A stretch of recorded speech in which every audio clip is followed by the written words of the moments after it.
Chargers Now is presented by Prize Picks. I am your host, Will Ortner. And on today's program, we're going to be talking about David Njoku because the newest Los Angeles Charger, well, he had some comments on what it's like to be a Charger and why he decided to come to this organization. He was out on the field with a lot of the rest of the Chargers going through some workouts earlier this week. And then he finally gave his opinion on what he's going to be doing and why he is doing that.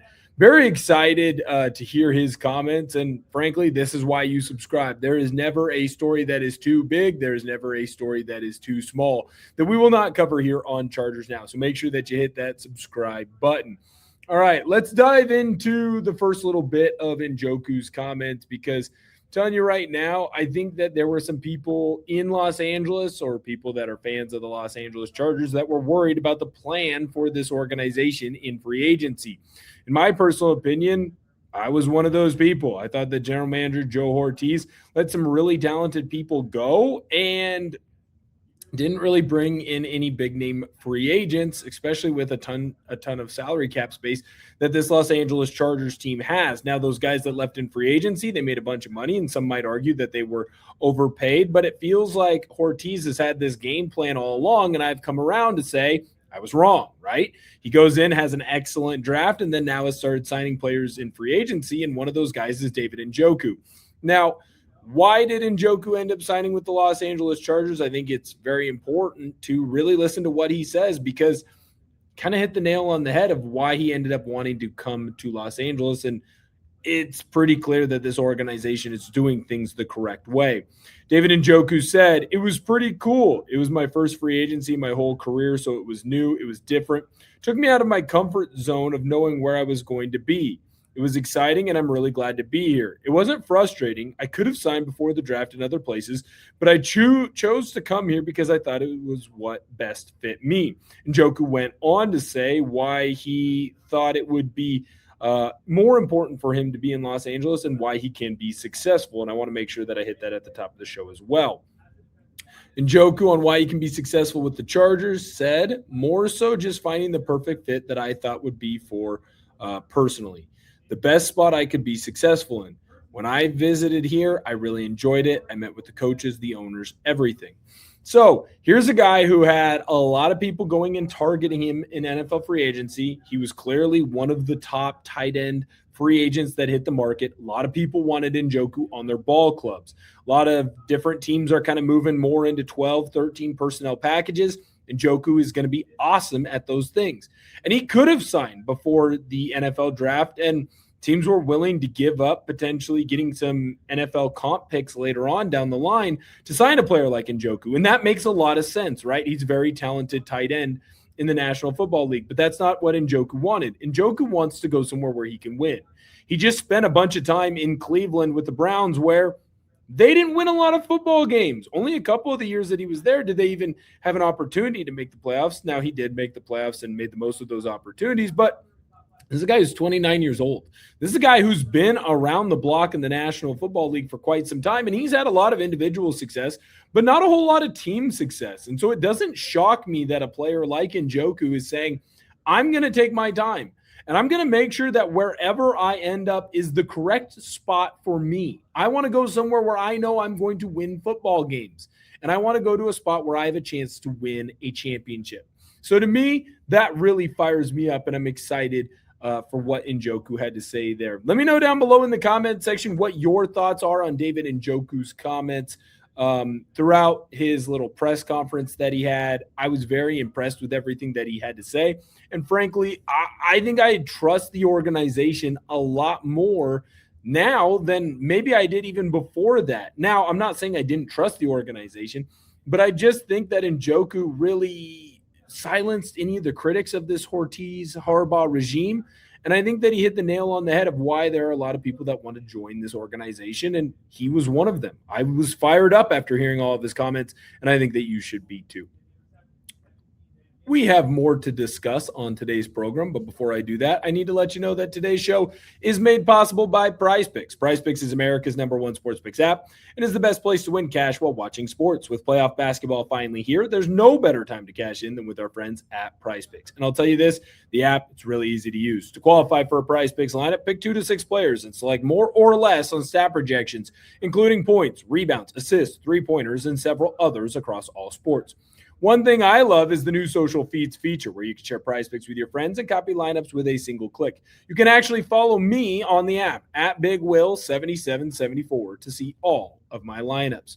I have a lineup for the basketball action going on later on this evening. Jarrett Allen, more on his rebounds and assists. Karl Anthony Towns, more on his assists. Mikal Bridges, more on his points, rebounds, and assists.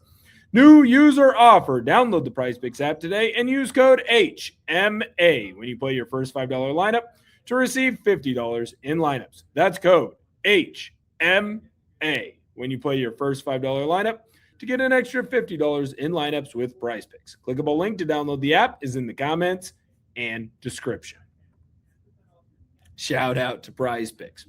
All right, so let's keep diving into the comments that were made by Njoku because I already told you, I'm fired up by what he has to say because this Los Angeles Chargers team, I think when you look at them through the lens of the national media, are a team that is like flirting with being in the playoffs or a team that's flirting with being good.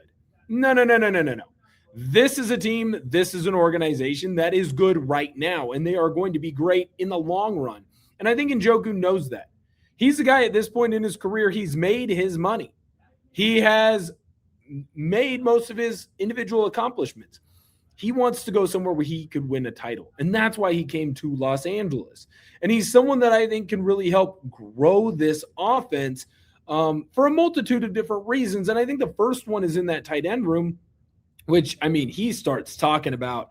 And I'll tell you right now, this fired me up because it's talking about the tight ends while also at the same time talking about the offense for the Chargers. Njoku said, I feel like we can be destructive. We got the tools, we got the keys, we got the players to do it all. It's up to us to put it all together. Yeah, this offense, that makes me want to run through a brick wall. I mean, let's just talk about the tight end room to begin with.